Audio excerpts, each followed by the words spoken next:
In the summer of 1518, a woman stepped into the streets of Strasbourg and began to dance.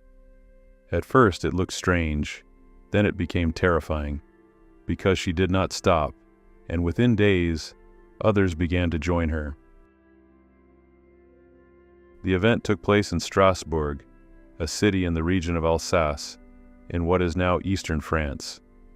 At the time, Europe was shaped by disease, hunger, religious fear, and constant hardship. People were already living under pressure. Then, something happened that no one could explain.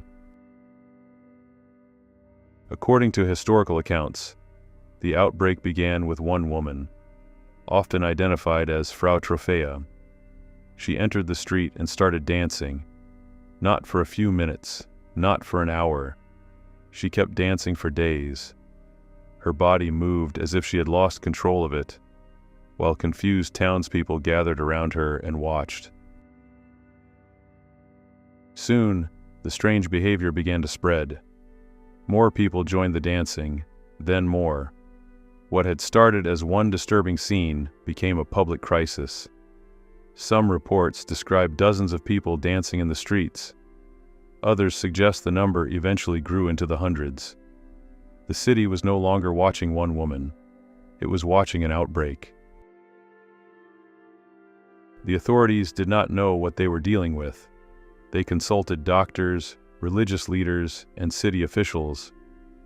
And according to some accounts, they believed the dancers were suffering from a kind of overheating or imbalance. So instead of stopping the dancing, they made one of the strangest decisions imaginable. They encouraged it. Musicians were hired. Spaces were opened. The idea was that the dancers might eventually dance the sickness out of their bodies. But the plan did not work. The music continued. The dancers kept moving. And the event became even more unsettling. As the outbreak continued, fear spread through the city. Some people believed the dancing was a punishment. Others thought it was connected to illness, sin, or forces they could not understand.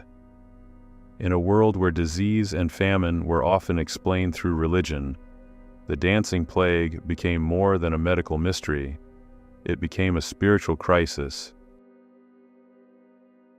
Modern historians still debate what caused the dancing plague of 1518. One explanation is mass psychogenic illness, a condition where extreme stress and fear can spread physical symptoms through a community. Another possibility is that famine, disease, poverty, and religious anxiety push people beyond their limits. But no single explanation has fully solved the mystery. The event remains one of the strangest outbreaks ever recorded in European history. The dancing plague sounds impossible, a city where people danced until they collapsed. But it was recorded in history, and more than 500 years later, it still leaves one question behind. What could make an entire city dance? If you want more strange history, mysteries, and forgotten stories, subscribe to OddLoreLab.